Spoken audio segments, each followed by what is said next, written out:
August 15th, 1944. Night is thinning over the French Riviera, the sea a dark pane of steel and salt. Ships crowd the horizon, their hulls breathing diesel, their decks slick with dew. The first thump of naval guns rolls shoreward and climbs the hills. Far inland, a radio clicks alive in a shuttered room. A whispered signal slips through the static. The message is simple. The night is over. Out there, beyond the bows, a coastline holds its breath. Cannes, Saint-Tropez, Saint-Raphael, the arc the maps call Alpha, Delta, Camel. In a minute, the boats will nose toward blackened beaches, and men will taste cordite in the spray. But the real stakes sit behind the surf, beyond the hotels and palm trees, past the boulevards and switchbacks, Toulon, Marseille, docks and cranes, rail yards and fuel tanks, the bones and arteries of a nation that has been running on fumes. If the southern coast holds, families in Lyon and Dijon keep queuing for empty goods. If the southern coast holds, the armies that broke out of Normandy keep living off a trickle pushed over beaches, long truck lines grinding through dust, engines boiling, tires shredding, drivers falling asleep at the wheel. If the southern coast breaks, a second door into France swings wide, and through it comes steel, grain, fuel, and hope. Through it comes speed. The truth waiting at daybreak is not romantic. The ports are not prizes wrapped in ribbon. The Germans have scuttled hulks in the basins, mined the channels, smashed the quays, wired the cranes to blow. What matters now is not who plants a flag on a harbor wall. What matters is who can bring dead water back to life, who can clear a path, swing a boom, light a yard, and send the first train north before the week is out. That's the untold angle. Not the tanks, but the cranes and rails will decide, autumn 1944. If you hear that and think, yes, tell me how the hidden gears turn, tell me how a ruined harbor becomes a lifeline, subscribe to What If Wars. Look again at the ships, listen. A destroyer barks, a battleship answers, its salvo pushing a low wave across the swells. Landing craft thrum in columns. The men inside stare at the shoreline, at a ribbon of pale sand and a line of dark pines. Someone fingers a St. Christopher. Someone checks a watch. In the air above them, transport planes drone toward drop zones. Paratroopers wedge shoulder to shoulder, eyes on red lights they cannot make turn green any faster. The plan is simple and crushing. Crack the beaches by dawn, cut the roads by morning, choke the German exits before the day grows hot. On a ridge above a village, a farmer stands with his sleeves rolled and listens to the guns. He thinks about bread lines. He thinks about a boy in the maquis who handed him a folded note last night and said, "Soon." Down in the streets of Marseille, the smell of diesel and fish clings to the stones. Men in plain coats move between shuttered doors, counting, waiting, touching chalk marks only they understand. In Toulon, the navy town, a crane leans broken over black water, cables looping like dead vines. Somewhere beneath that surface, a ship's spar and rusted plates wait like teeth. The commanders know the calendar better than their coffee cups. They know Normandy's hull can't feed the war that's coming. They know the summer has one more hinge left to swing. They have staked this morning on a cold equation. Shorten the route, widen the mouth, lift the ceiling. Take the ports, not intact. No one expects that. But fast enough that saboteurs don't get the last word. Fast enough that by September, the southern line can carry what the northern line can't. So here are the two questions rattling in the bow of every landing craft, in the belly of every transport plane, in the quiet between the farmer's heartbeats and the resistance runner's steps. How fast can you resurrect a dead harbor? What happens to an army when the railhead doubles? We will follow those answers to the waterline, to the wrecked basins, to the first whistle of a train that shouldn't yet be possible. But first comes the surf. The signal flags come down. The coxswain yells over the engines. Ramps are ready to drop. A gust carries the smell of pine and hot dust from the hills, and then the boats turn in, lifting and falling, lifting and falling. Black rubber boots plant on wet metal. Rifles thump against flak vests. A corporal coughs once, quietly, and grabs the shoulder of the man in front of him. No speeches, no grand gestures, just weight shifting forward as the shoreline rises in the view and the lip of the world sharpens into sand. Above them, the sky is full of silk, The red lights have blinked to green. Men step into wind and night, and then into the bruised blue of morning, drifting toward vineyards and road junctions, toward signposts that say which way the enemy will run. The mission is to close shutters on escape routes, to seize the turns, to make the Rhône Valley a funnel and not a highway. A lighthouse flashes. A battery onshore spits tracer. The sea answers with thunder. Somewhere behind the horizon, in a cabin with the curtains drawn, a button clicks on a radio and a voice whispers a street name. A door opens. A key turns. The teeth of the plan begin to bite. The boats glide, then shudder, then grind. Steel meets sand. The world shrinks to a ramp, a breath, a first step into water, up to the knee. The man at the front lifts his chin and goes. The second follows. The third curses and goes anyway. The beach is no longer a line on a map. It is a place. It is now. This is where we begin. With salt and diesel on the tongue. With the promise of cranes and rails still a quiet thought. With questions hanging in the air like morning mist. The rest, Toulon streets, Marseille's docks, the wrecks, the welders, the trains, the race up the Rhône, waits just beyond the first dune. Dawn breaks hot over the Var. By afternoon, the beachheads are breathing on their own, and columns nose inland along pale roads lined with umbrella pines. A staff car stops at a crossroads where dust hangs like smoke. General Lucien Truscott steps out, hat low, jaw tight, eyes on the ridges. Orders move fast. The thrusts split, some to seal the exits, some to wrap the ports. The French voice on the other end of the radio is steady. Toulon first, then Marseille. August 18th, 1944, Toulon. The Navy town wakes under a hard sun and the echo of guns. Down the block from the arsenal wall, a squad of French tirailleurs from North Africa crouches behind a stone stairwell scarred by shrapnel. The sergeant taps 2 fingers. Up. The first man climbs with boots that squeak on grit. An MG-42 scrapes a line of chips along the balustrade. The stairwell fills with chalk dust and the smell of old oil. A goumier with a rope of prayer beads under his shirt grips a door, slams it open, steps through the smoke. When they come out on the landing, a German demo team is sprinting toward the docks with satchel charges swinging from their belts. At the quay, water slaps black against concrete blown ragged. A crane stands crooked, boom bent like a broken arm. Wires snake across puddles. There are red X's chalked on bollards, and someone has looped date cord where a bollard meets stone. A French lieutenant waves his men back and shouts for the sapeurs. 2 engineers in heavy gloves hurry forward, clip, trace, cut, breathe. A shell whines, smashes brick. The lieutenant tastes blood, spits, keeps counting. Every second stolen from a charge is a second given to a future ship's line. Across the harbor, a scuttled trawler lies on her side like a dead fish. Her mast marks a channel the pilots once knew by heart. Now there are shapes just below the surface, a hull rolled belly up, a tangle of chain and boom, a forest of pilings with their tops sawn through and sharpened. You do not take a port the way you take a hill. You enter, and then you earn it minute by minute from the men who tried to drown it. Inland, on a ridge above La Seine, a runner from the Forces Françaises de l'Intérieur appears out of garrigue and sweat and points with 2 quick chops of the hand. Here, the side street is clear to the arsenal wall, then left. His breath smells like Gauloise and fear. He disappears before anyone can thank him. Around the curve, a 75 rattles forward and barks 3 times, the sound short and flat, the recoil like a kick to the ribs. German return fire answers from a window, where blackout curtains still hang in strips. A boy watches from a doorway and presses a finger against the glass to feel the building tremble. In the 7th Army command post, maps spread under a single lamp as the afternoon leans to evening. General Alexander Patch listens, nods, looks to the west. Reports say, Army Group G is wobbling. Johannes Blaskowitz has told his corps to delay hard, then break north up the Rhône when the door starts slamming shut. Delay buys time, but every day of delay also buys the harbor rats another hour to wire a crane or sink a barge.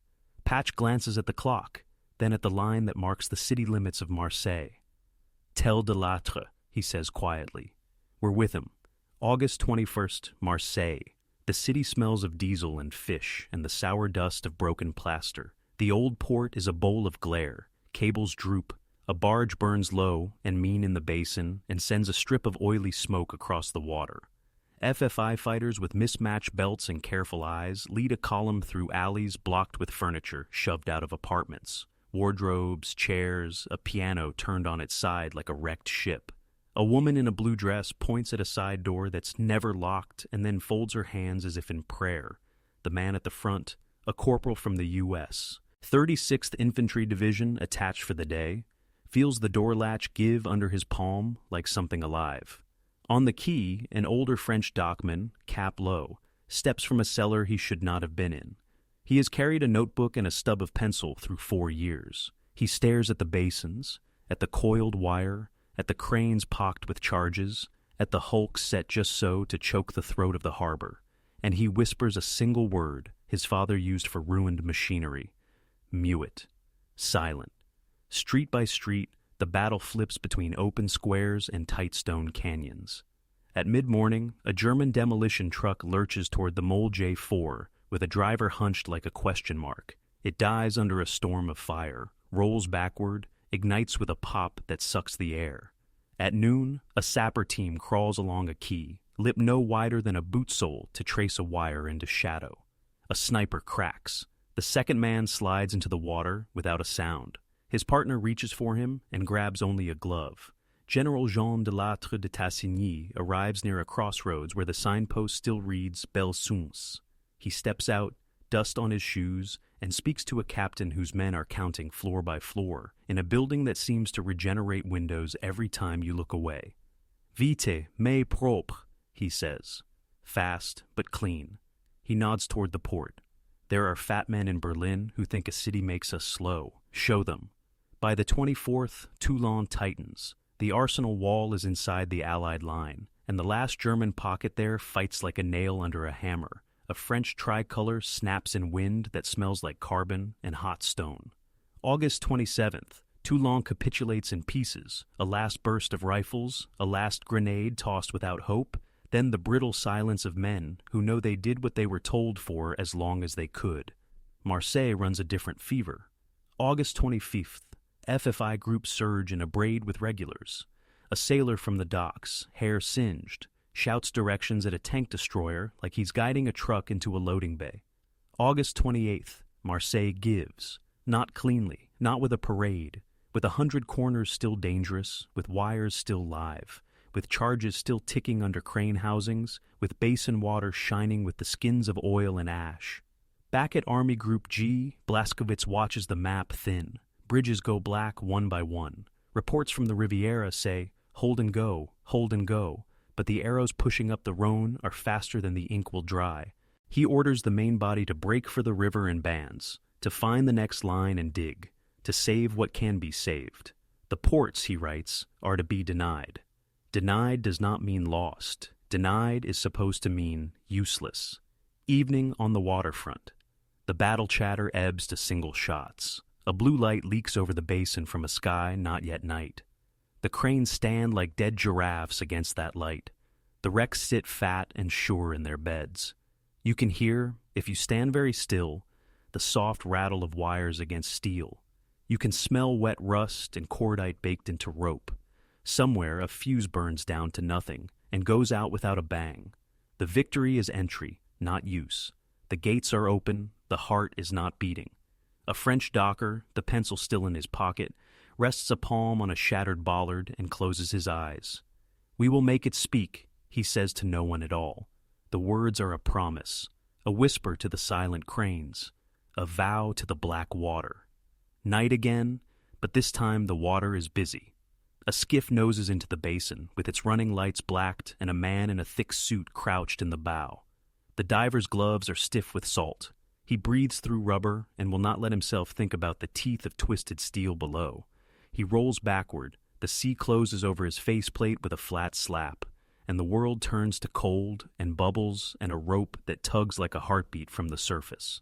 He finds it by touch, scabbed plating, a jagged seam, the stubborn curve of a scuttled hull lying exactly where a ship must pass. He slides a hand along the seam, counting in his head, feeling for the hole the blast left, and the metal torqued inward like a mouth clamped shut. He clips a light. Rust blooms orange in the cone. He can see the obstruction now, a steel rib arched up like a shoulder. He pats it the way a mechanic pats a fender and thinks, "We move you 3 meters, just 3, and a convoy becomes a schedule again." Above him, the salvage crew talks low over coffee that tastes like rope. Survey buoys blink. A small crane squeals against a temporary rail. The engineers bolted down over shattered stone. An officer from the harbor party walks the quay with a notebook and a pencil stub, marking mine cleared, cable traced, crane B, boom severed, safe to approach, key lip patched, load limit light for now. Around him, the port lies like a patient in recovery, monitors blinking, tubes taped, bones wired, heart quiet but present. Minesweepers purr through the outer roads at first light, paravanes dragging, cutting the sea with patient arms. A white boil and a stump of spray mark a job done right. Hydrographers follow, lead lines tapping, then sonar humming, a map in sound, the bottom measured like a secret you can finally say aloud. The first channel they choose won't be perfect. Perfection is tomorrow's luxury. Today wants clear enough. Mid-morning, a charge team rides a pontoon out to a spar that angles from black water like a finger raised to say no. They fasten a satchel, trim the fuse, flatten themselves, and punch the plunger from a safe distance. The blast is a heavy thud felt more than heard, a slap through the soles, and a cough of mud and bubbles that smell like iron. When the water settles, the finger is gone. The diver returns to his rib and sees it shift under the pull of the winch, inch by inch, centimeter by centimeter, until the rope sings and someone on the quay grins for the first time in days. Map beat, draw it in your mind. A thin, safe lane from the roadstead into the inner basins, buoyed by barrels and a prayer. 2 temporary berths chalked open along a patched quay. A rail spur hammered back to life, with salvage ties and spikes recovered from a stripped siding inland. A yardmaster's shack commandeered, windows papered against blast. Around that skeleton, the rest of the port still looks drowned, but a skeleton is enough to stand up a body, close up again. A welder squints behind a mask, the arc hissing, the smell like rain on hot metal. Sparks shower the black water and die. A crane slewing ring, warped and locked, gets a new set of teeth cut by a man who learned his trade on farm machinery and never planned to give a port its bite back in a war. A French dock worker, cap low, shoulders into a pallet jack with a grunt and feels the old rhythm return in his legs. He mouths a name, Marseille, as if the city itself needs to hear he's back. By late August, a pilot boat guides in a freighter no one expected to see so soon.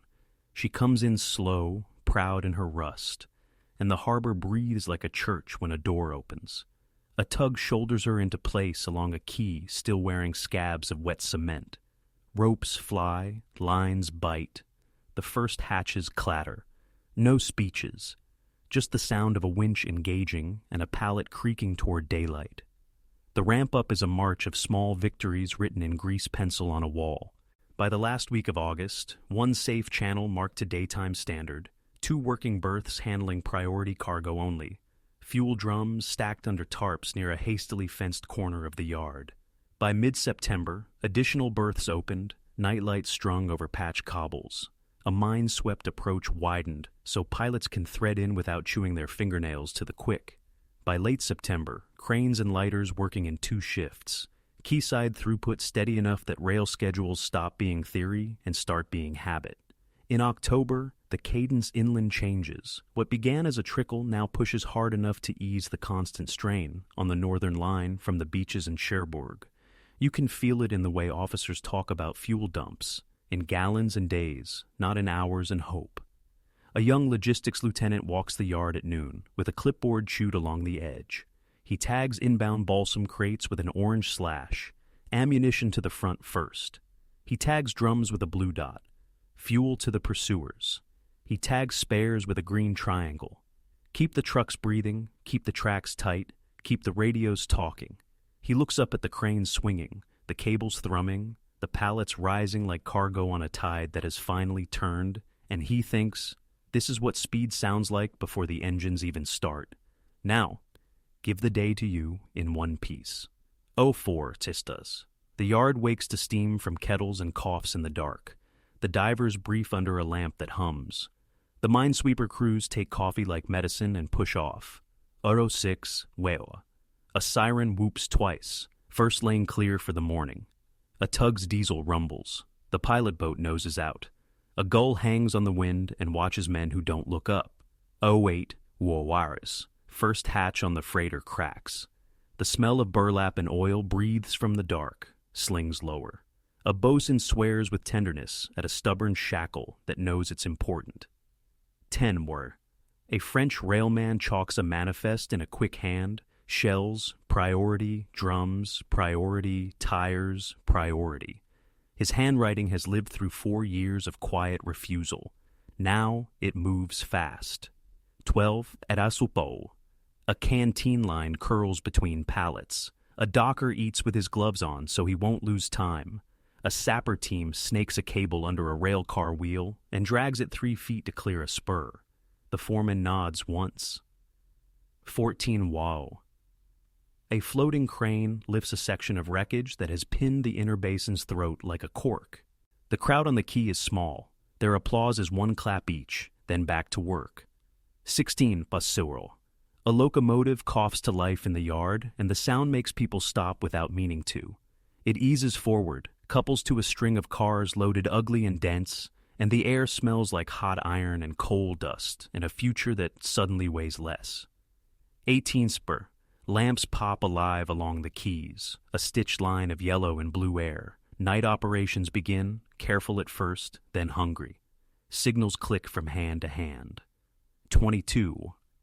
A second freighter lies out in the roadstead. Anchor lights steady. The pilot notes the swell, the wind, the tide, the way the channel breathes in the dark, and files it in a corner of his mind labeled safe enough. 01 no Skua.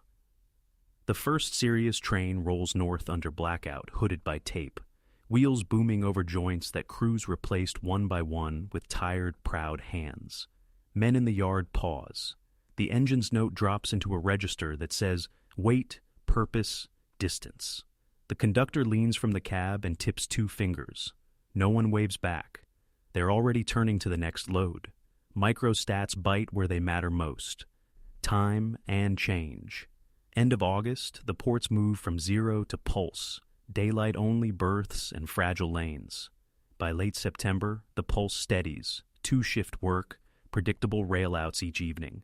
In October, the drumbeat inland quickens, enough to shave the pressure off the northern corridors that had been hauling beyond comfort since June. The comparison is simple and honest. The southern line, born in wreckage, is clearing and carrying at a rate that makes the late summer beachheads feel less like a miracle and more like one leg of a table that finally has 2. The diver surfaces near dawn with a laugh he didn't plan. Someone hauls him into the skiff by the shoulders, and he lies on his back staring at a strip of sky that tastes of salt. 3 meters, he says through the mouthpiece he has half pulled free. We got it. On the quay, the older dockman, the one who called the harbor silent, runs a hand along a new weld, still warm to the touch. He hears the cranes talking again, not loud, not yet, but speaking the old language of loads and angles and timing. He flips open his notebook. The pencil moves, not a prayer this time, a schedule. In a hut that used to be a customs office, a young officer spreads a map and draws a finger along the Rhône like a blessing. Every drum we move tonight, he murmurs, is a mile tomorrow. Behind him, a signalman taps a key. The message runs along a wire toward a command post, where men watching arrows on a wall will feel, without seeing, that the arrows can go a little farther before they sleep. The port is not healed, but it is awake. And when a harbor wakes, an army learns how to run. Tomorrow the maps inland will look different, because tonight the quays did. Morning smells like hot brake pads on the N7. Columns lean north under a ceiling of dust that never quite settles. Jeeps nip at the edges. Tank destroyers loaf in 3rd gear. Engines deep and satisfied. On a roadside berm, a sign says Auvignon in black letters that have seen too much sun. A lieutenant climbs onto a hood and looks down the straightaway, hand flat over his eyes. Keep it tight, he says. Fuel point is 6 miles. Don't stop. Don't think. What changed is simple to say and complicated to feel. The keys behind them have rhythm.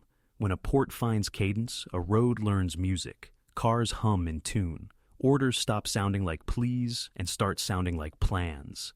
A quartermaster hands out a strip map, and it isn't a wish anymore. It's a promise, map beat. Picture the river like a bright chain pulling north. Toulon and Marseille behind, the Rhône Valley ahead. Valley towns like beads, Arles, Avignon, Orange, Montélimar, Valence, Lyon. On the left, rails stitched back together by crews who know every curve by heart. On the right, the N7 and country roads that slide in and out of vineyards and stone villages with blue shutters. At each step, the railhead jumps like a frog across a pond, spur repaired, siding cleared, water tower patched, signal hut lit. The line feeds the road feeds the front, close up again. A fuel point outside Truscott. Drums thump off cargo beds and roll in a neat chorus, 30, 60, 90 at a time. A corporal cracks seals with a bayonet, and the air turns sharp and sweet. A driver who hasn't slept enough leans his head against the fender while the hose ticks in his tank and thinks about nothing but the sound of liquid weight. Farther forward, an artillery battery receives crates that clack like bones. Fuses sorted left, shells right.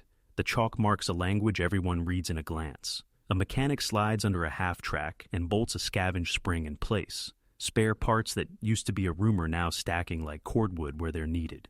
The enemy is not a ghost. Army Group G still fights, still bites. Bridges go down and go up again. German charges, Allied pontons. A rhythm of break and mend that turns engineers into frontline troops. At Montélimar, the valley narrows to a throat.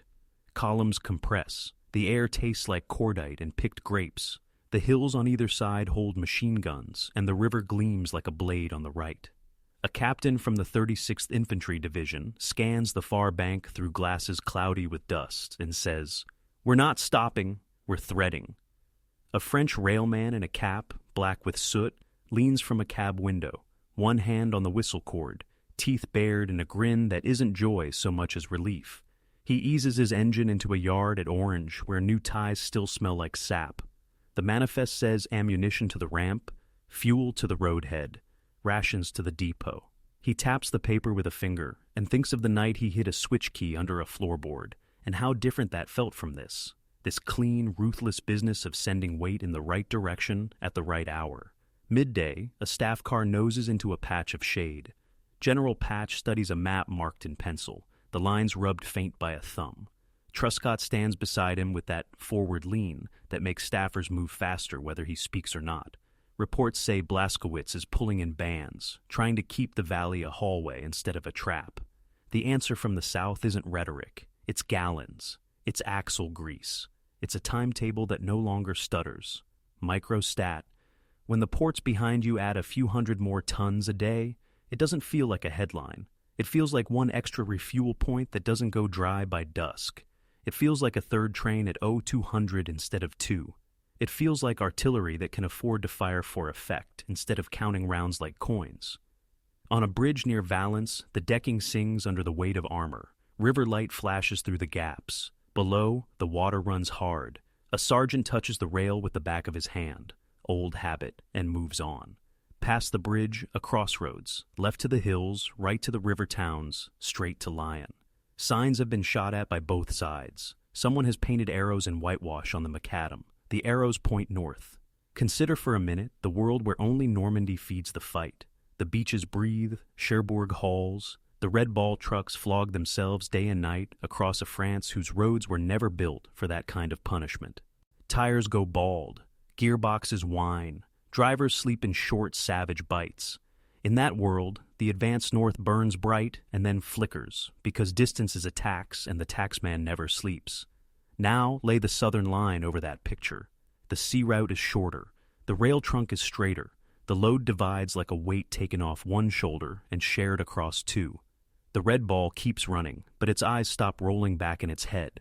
Northern dumps stop being asked to be miracles every hour. In the staff tents, someone rubs a temple and realizes the headache has thinned. Evening in a town where the cafe has no glass but still pours coffee. A French woman wipes a chipped cup with a towel and nods at the columns sliding past. The air smells of diesel and frying onions. On a low wall across the street, a boy traces the outline of a passing half-track with his finger and mouths the names stenciled on bumpers like they're new saints. An FFI man in a borrowed jacket taps a map and shows a patrol a farm track that cuts 10 minutes from their route. 10 minutes doesn't matter until it does. And then it is everything. Night comes and the road does not rest. Headlights hooded, constellations on the ground. A motorcycle messenger rides without a jacket and feels the air flatten against his chest.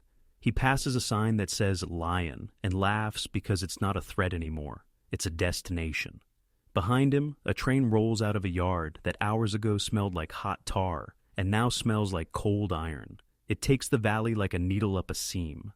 In the German command posts north of the river bends, the map looks thinner each morning. Rear guards report bridges blown and rebuilt behind them. Fuel Bowsers don't show.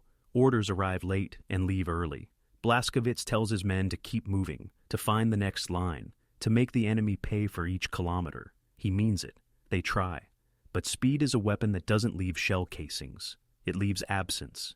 You feel it when the enemy is somewhere you hoped they wouldn't be yet. A mechanic in a forward maintenance bay wipes his hands on a rag and stacks 2 crates of spare fan belts where he used to keep a prayer card. "We're not begging anymore," he says to nobody, and turns back to a truck that just needs 1 hose and a touch of patience. The river bends east. The road angles with it. The rail sings a note you can feel in your feet if you stand on a tie.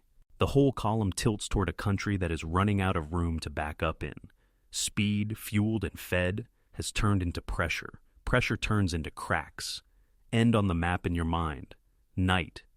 A table lit by a single lamp.